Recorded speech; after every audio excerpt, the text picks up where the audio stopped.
இந்திய குடியரசுத் தலைவருக்கு என்னென்ன சட்டமன்ற அதிகாரங்கள் இருக்கின்றன என பார்ப்போமா? ஒரு நாடாளுமன்றத்தை கூட்டவும், ஒத்திவைக்கவும், கலைக்கவும் இவருக்கு அதிகாரம் இருக்கிறது. நாடாளுமன்றத்தின் இரு அவைகளின் கூட்டத்தை இவர் நடத்தலாம். நாடாளுமன்றத்தின் ஒவ்வொரு வருடமும் நடக்கிற முதல் கூட்டத்தொடரில் குடியரசுத் தலைவர் தான் உரையாற்ற வேண்டும். அதேபோல் ஒவ்வொரு பொது தேர்தல் முடிந்த பின்பும் குடியரசுத் தலைவர் தான் அந்த முதல் கூட்டத்தை கூட்டி உரை நிகழ்த்துவார். நாடாளுமன்றத்தின் எந்த அவையிலாவது ஒரு மசோதா நீண்ட நாட்களாக ஒப்புதல் அளிக்காமல் இருந்தால் அந்த மசோதாவை நிறைவேற்ற நாடாளுமன்றத்தின் அவைகளுக்கு இவர் ஆலோசனை வழங்கலாம். நாடாளுமன்றத்தின் ராஜ்யசபைக்கு 12 பேர் இவர் நியமிப்பார்.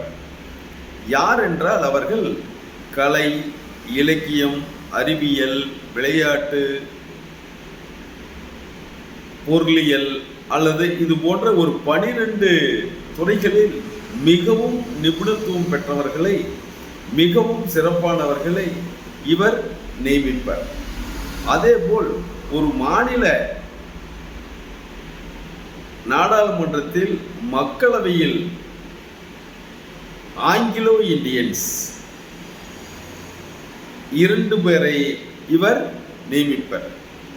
அந்த ஆங்கிலோ இந்தியன்ஸ் யார் என்றால், நம் இந்தியா சுதந்திரம் பெறுவதற்கு முன்பு நம்மை ஆண்டு கொண்டிருந்தார்கள். அவர் இங்கேயே இருக்கிறார்கள். ஆதலால் அவர்களுக்கும் ஒரு பிரதிநிதித்துவம் வேண்டும் என்பதற்காக அந்த ஆங்கிலோ இந்தியன்ஸ் 2 பேரை குடியரசுத் தலைவர் நியமிப்பார்.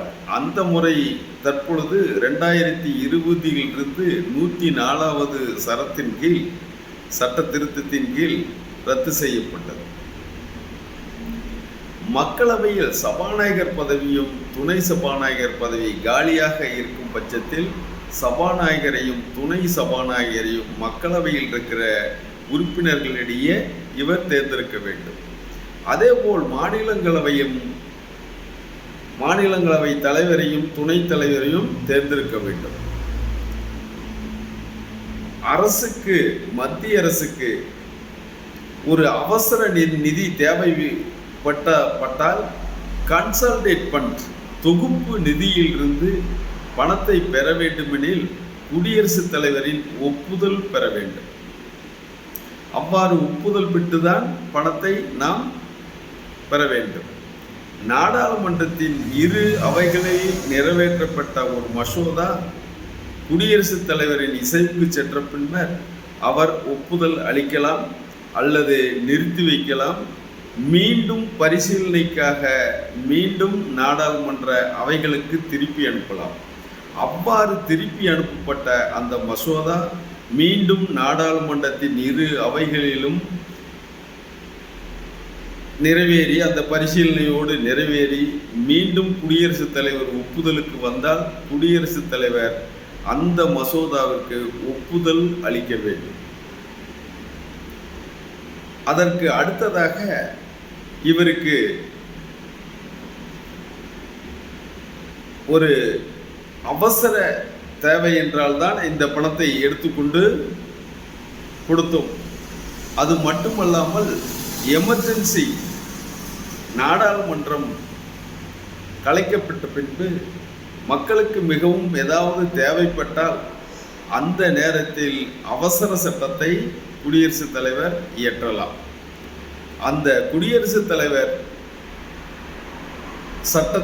அவசர சட்டத்தை இயற்றினால் மீண்டும் நாடாளுமன்றம் கூடி, அந்த நாடாளுமன்றம் கூடிய 6 வாரங்களுக்குள் இந்த அவசர சட்டத்திற்கு ஒப்புதல் அளிக்க வேண்டும். ஒப்புதல் அளித்தால் அந்த அவசர சட்டம் செல்லுபடியாகும். ஒப்புதல் அளிக்காவிட்டால், மறுப்பு தெரிவித்தால் அந்த அவசர சட்டம் செல்லுபடி ஆகாது. சட்டசபையிலும் இதே முறைதான் பின்பற்றப்படும். எந்த முறை? அதாவது சட்டசபையில் தீர்மானம் நிறைவேற்றி குடியரசுக்கு ஆளுநருக்கு அனுப்பினால் அவர் ஒப்புதல் கொடுக்கலாம், ஒப்புதல் கொடுக்காமல் ஒத்தி வைக்கலாம், இல்லைன்னா குடியரசுத் தலைவருக்கு அனுப்பலாம். இது போன்ற நடைமுறை தான் அங்கு சட்டமன்றத்திலும் இருக்கும். அதற்கு அடுத்ததாக தலைமை வழக்கறிஞர், கணக்காய்வு மற்றும் தணிக்கையாளர், பொது பணியாளர் ஆணையம், தேர்வாளர், தேர்தல் ஆணையம், இவர்கள் எல்லாம் தங்களுடைய அறிக்கைகளை குடியரசுத் தலைவரிடம் கொடுப்பார்கள். அந்த அறிக்கையை குடியரசுத் தலைவர் நாடாளுமன்றத்தின் பரிசீலனைக்காக அனுப்பி வைப்பார். இதுதான் குடியரசுத் தலைவருக்கு சட்டம் இயற்றும் அதிகாரங்களாக அரசியலமைப்பு சட்டத்தில் உள்ளன என்பதை தெரிவித்துக் கொள்கிறோம்.